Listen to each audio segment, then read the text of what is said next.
फिर यहाँ तक पहुँच जाएंगे। लेकिन अब जहाँ तक मेरे अपने इलेक्शन लड़ने का सवाल है, हालांकि मैं अभी भी अपनी जगह ये मानता हूँ कि मैं इलेक्शन लड़ना नहीं चाहता हूँ। हकीकत ये है कि तंजीम के अंदर से और बहुत मेरे ऊपर दबाव बना हुआ है। अब मैं अपने तंजीम के साथियों के साथ बैठ के बात करूँगा और आने वाले 1-2 दिनों में किसी न किसी नतीजे पे आ ही जाऊँगा। मेरे लिए मुसीबत ये भी बनी हुई है कि मेरे वालिद साहब, जिनकी उम्र भी बहुत है, तबीयत भी उनकी बीच में ठीक रहती नहीं है, उन्होंने यहाँ तक कहा कि अगर मैं नहीं लड़ता हूँ तो फिर मजबूरन उनको मैदान में उतरना पड़ेगा। ये भी अब मेरे लिए एक परेशानी की एक बात बन गई है। अब साथियों से मशवरा करके, फारूक साहब से बात करके आने वाले दिनों में किसी न किसी नतीजे पे आ ही जाऊंगा। क्या लोकसभा चुनाव के दौरान जो कांग्रेस के साथ अलायंस या इंडिया गठबंधन था, सिर्फ इंडिया गठबंधन तो था, मैं आपसे ये शेयर कर सकता हूँ कि कुछ दिन पहले कांग्रेस के कुछ सीनियर लीडर दिल्ली से आए थे। एक राउंड डिस्कशन मेरी उनके साथ हुई थी इस बात पे कि क्या हम मिलकर इलेक्शन लड़ सकते हैं या नहीं। लेकिन बदकिस्मती से वो यहाँ बिना हाईकमांड के, अपने हाईकमांड के किसी इंस्ट्रक्शंस लिए बिना यहाँ आए थे, तो हम उस डायलॉग को आगे ले नहीं पाए। अगर आज कांग्रेस के पास कोई कॉन्क्रीट सजेशंस हैं या उनके पास कोई कॉन्क्रीट आइडिया है जिससे कि हम मिल बैठ के कोई अंडरस्टैंडिंग कर सकते हैं, तो हम ज़रूर उनसे बात करने के लिए तैयार होंगे। 2 दिन पहले नेशनल कॉन्फ्रेंस के सदर फारूक अब्दुल्ला साहब ने कांग्रेस के कुछ सीनियर लीडरों से टेलीफोन पे भी बात की थी इस सिलसिले में कि बातचीत के लिए जो है हम एक रास्ता खोल दें। अब इलेक्शन तो अब हमारे सिर पे है, ज़्यादा वक्त रहा नहीं, अब देखते हैं इन दिनों में हम क्या कर पाएंगे। क्या बाकी किसी पार्टी से गठजोड़ की कोई उम्मीद? ना, जिन पार्टियों ने हमारे खिलाफ पिछले दिनों में इलेक्शन लड़ा उनके साथ और जो उस इलेक्शन के बाद भी हमें गाली देने पे थके नहीं, उनके साथ शायद मुश्किल होगा, क्योंकि रिश्ता उनको ठीक करना था, बजाय ये कि वो रिश्ता ठीक करें उन्होंने रिश्ता और बिगाड़ा।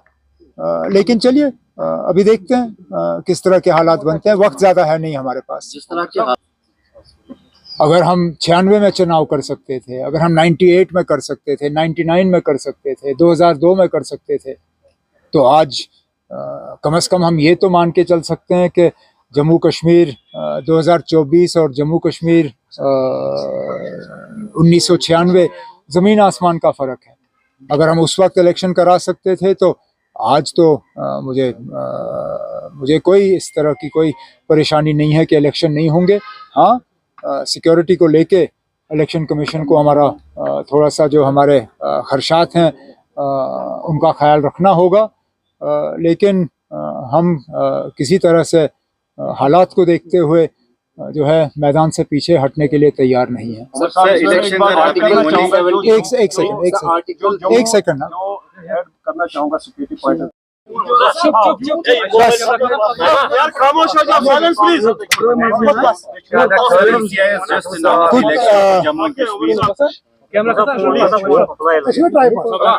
जी सर, थोड़ी देर पहले इलेक्शन कमीशन ऑफ इंडिया के तरफ से जम्मू कश्मीर में असेंबली के इंतखाबात का शेड्यूल अनाउंस हो चुका है। जम्मू कश्मीर के लोग बड़े अरसे से इस दिन का इंतज़ार कर रहे थे। 2018 के बाद यहाँ लोगों की अपनी हुकूमत थी नहीं और उसका खमियाजा भी हमने भुगता है। आज चलिए देर आए दुरुस्त आए, इलेक्शन कमीशन के तरफ से 3 फेजेस में इंतखाबात के तारीख का ऐलान हो चुका है और बड़ी जल्दी से जो है ये शेड्यूल जो है समाप्त होगा। शायद 87-88 के बाद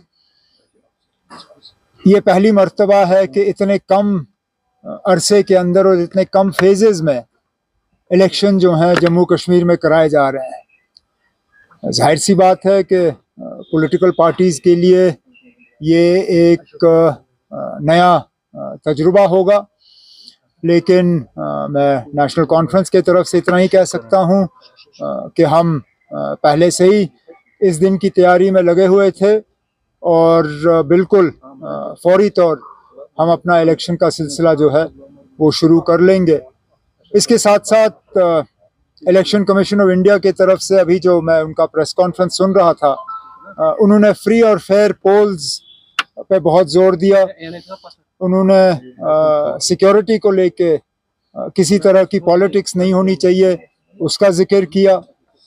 तो मैं फौरी तौर इलेक्शन कमीशन से गुजारिश करना चाहता हूं, हम उन्हें एक चिट्ठी भी भेज रहे हैं आज कि लगातार पिछले 24 घंटे में जो बेशुमार यहाँ ट्रांसफरें हुई, इलेक्शन कमीशन को उनका फौरी तौर जायज़ा लेना चाहिए।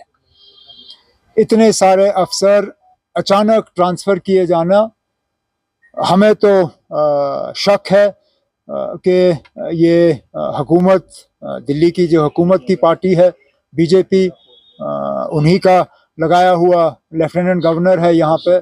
बीजेपी को मदद और बीजेपी को फ़ायदा और उनके जो सहयोगी बी टीम, सी टीम, डी टीम है यहाँ पे, उनको मदद पहुँचाने के लिए ये ट्रांसफ़रें कराई गई हैं।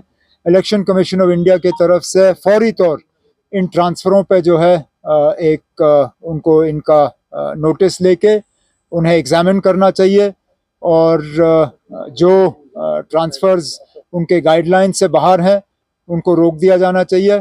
और इसी के साथ साथ जो पिछले 1-2 साल में मेन स्ट्रीम पॉलिटिकल पार्टीज़, खासकर वो जिन्होंने बीजेपी और बीजेपी के एजेंडा की मुखालफत की, हम लोगों की जो सिक्योरिटी कम की गई है, कुछ ऐसे लोग हैं जिनकी सिक्योरिटी पूरी तरह से पिछले दिनों विड्रॉ की गई, फौरी तौर इलेक्शन कमीशन के तरफ से इसमें ऑर्डर दिया जाना चाहिए और मेन स्ट्रीम जो non BJP allied political parties हैं उनकी सिक्योरिटी जो है फौरी तौर रिस्टोर की जानी चाहिए।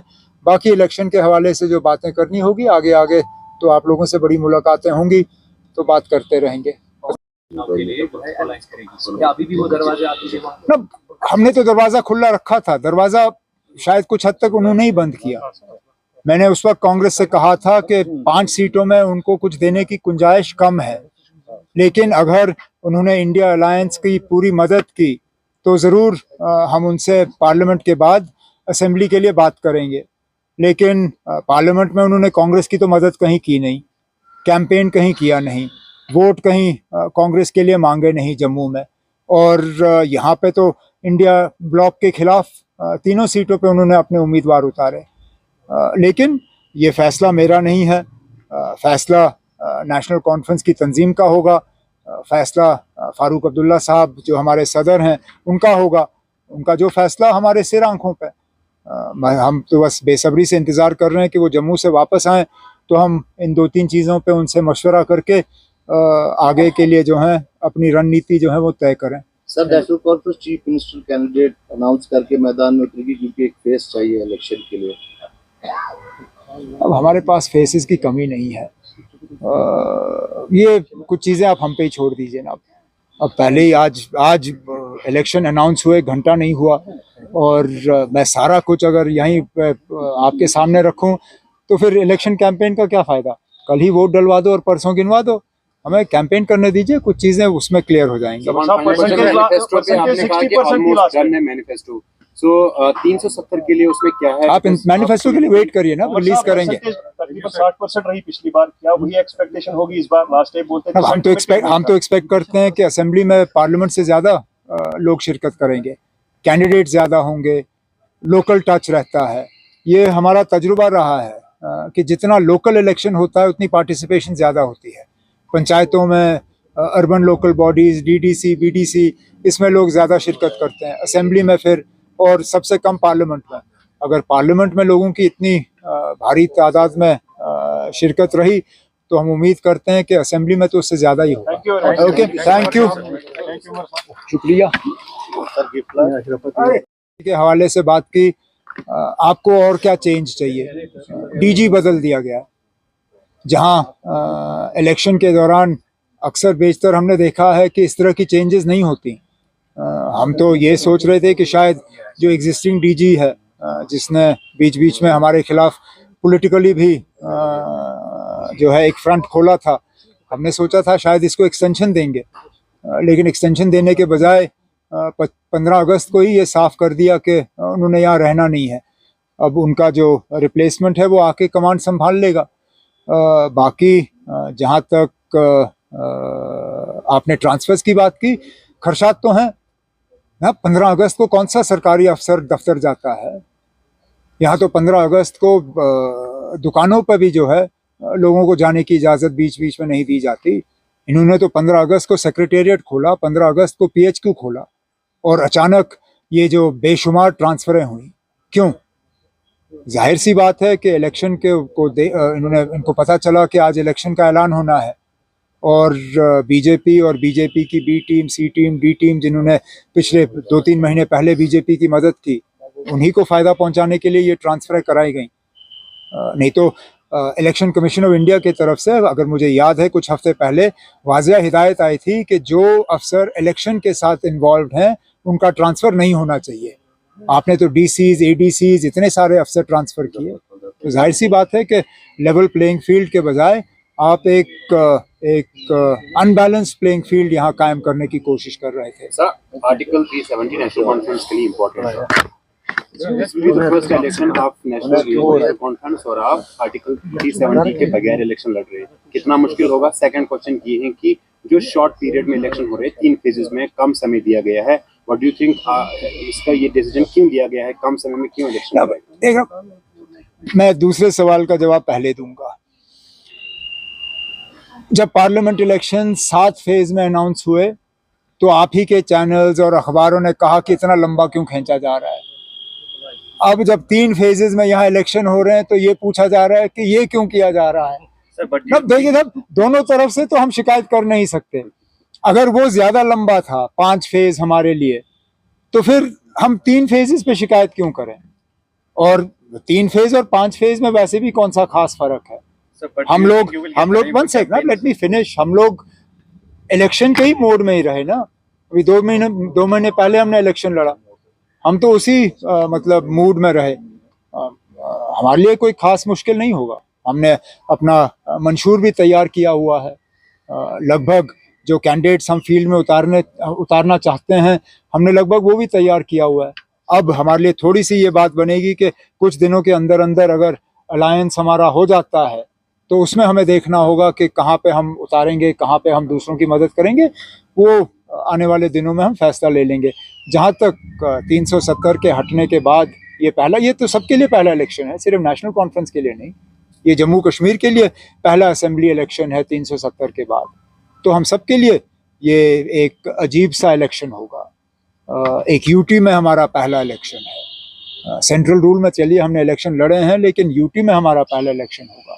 और जैसे मैंने कहा, इतना शॉर्ट टाइम फ्रेम में हमें इलेक्शन की आदत नहीं है। हमें अचानक इसकी आदत जो है एक आदत डालनी होगी।